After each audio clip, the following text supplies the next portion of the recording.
May sweldo ka, pero parang dumadaan lang sa account mo. Pagpasok ng pera, lumalabas din agad. At bago matapos ang buwan, naghihintay ka na naman ng susunod na sahod. Kaya ang conclusion ng karamihan, kulang lang talaga ang income ko. Pero mga kabrady, may twist. Hindi lahat ng paycheck to paycheck problems ay income problems. Marami sa kanila ay system problems. At kapag mali ang system mo sa pera, kahit tumaas pa ang sweldo mo, pwede ka pa ring ma-stuck sa parehong cycle. Sa video na ito, pag-uusapan natin kung bakit nangyayari iyon. At ang simpleng framework na makakatulong sa'yo na magsimulang makaahon kahit hindi pa 6 digits ang income mo. Tara pag-usapan natin yan. Let's dive in!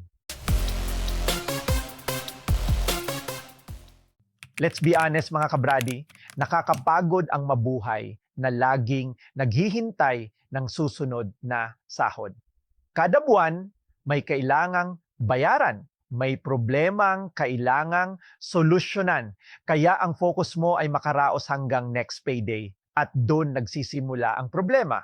Kapag nasa survival mode ka, mas inuuna ng utak mo ang ngayon kaysa sa future. Kaya nasasabi mo, mag-iipon ako kapag mas okay na. Mag-i-invest ako kapag mas malaki na ang kita ko. Pero lumilipas ang mga buwan, tapos nagiging taon. At parang walang nagbabago, hindi dahil tamad ka, kundi dahil na-trap ka sa cycle ng pag-survive. At ang masakit, ang paycheck to paycheck living hindi lang kumukuha ng pera. Kinukuha rin nito ang oras mo. May napansin ako, Brady, maraming tao ang naghihintay. Mag-iipon ako kapag tumaas ang sweldo. Mag-i-invest ako kapag may extra na. Mukhang reasonable naman, pero habang naghihintay ng mas malaking income, walang nababagong habits. Kaya pagdating ng salary increase, pareho pa rin ang sistema. At kadalasan, pareho pa rin ang resulta. Dahil ang financial progress hindi nagsisimula sa susunod mong sweldo. Nagsisimula ito sa paraan ng paghawak mo sa perang meron ka na ngayon.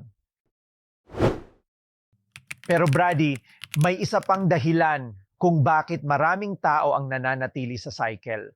Hindi ang kakulangan sa pera, kundi ang pag-iwas sa pera. Alam mong dapat mong tingnan ang savings mo. Alam mong dapat mong alamin kung saan napupunta ang gastos mo. Pero minsan, mas madaling umiwas kaysa humarap sa realidad. At gets kita, nakaka-stress talaga. Pero, ito ang katotohanan. Ang hindi mo minomonitor, hindi mo makokontrol. Dahil, bago magkaroon ng control, kailangan muna ng awareness. At awareness ang unang hakbang palabas ng cycle. So kung hindi income ang unang sagot, at hindi rin motivation lang, ano ang kailangan? Ito ang framework. Simple, practical, at pwede mong simulan ngayong araw. Step 1, create breathing room. Hindi wealth ang unang target. Breathing room, magkaiba yon.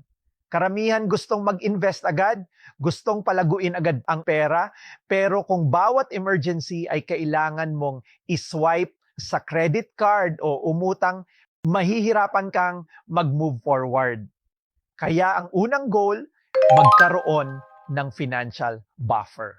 Maliit man, pwedeng 1 linggong expenses, pwedeng 5,000 piso, pwedeng 10,000 piso. Hindi importante ang laki sa simula. Importante na may pagitan ka sa pagitan ng emergency at panic. Dahil kapag bawat problema ay emergency, hindi ka makakapag-isip ng maayos. Step 2, automate the good decisions. Ito ang secret na madalas hindi napapansin. Successful savers are not always more disciplined. Often, they simply remove the decision. Isipin mo, mas madaling gumastos kaysa mag-ipon. Kasi everyday may temptations, may sale, may checkout button, may pagkain, may online deals. Kung umaasa ka lang sa willpower, mapapagod ka. Kaya gawin mong automatic, Pagpasok ng sweldo, may nakahiwalay agad kahit maliit, kahit 5%, kahit 10%, hindi dahil malaki agad ang result, kundi dahil binabago mo ang identity mo. Hindi ka na taong nag-iipon kapag may sobra. Ikaw na yung taong inuuna ang future bago ang spending. Malaking difference yon. Step 3, stop asking, how much can I spend? Ask, how much can I keep? Mukhang simpleng wording lang. Pero life-changing ito. Most people receive income and think, ano kaya pwede kong bilhin? Wealth builders think, magkano ang pwede kong itabi? Same income, different question, different outcome. Yung paycheck mo, hindi lang reward para sa present self mo, opportunity din siya para sa future self mo.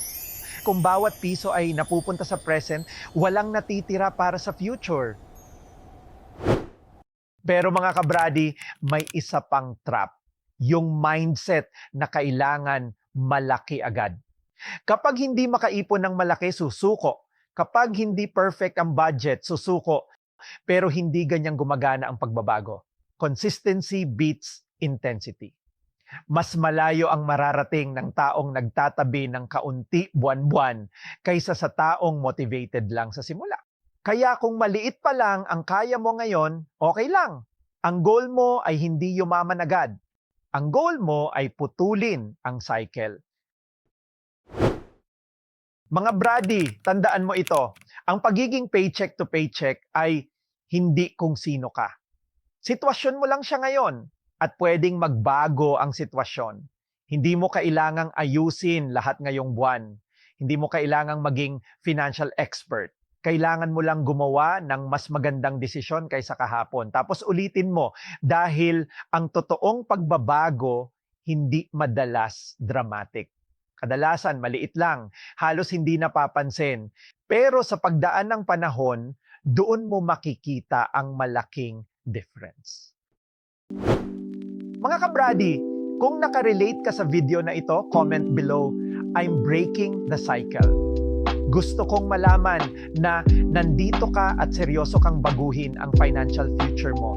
And if you found value in this video, don't forget to like, subscribe, and share it with a friend na kailangan din ng financial boost. Remember, small steps, consistent actions, long-term freedom. This is investing, Brady. Saying keep investing in yourself. Kita-kits sa next video.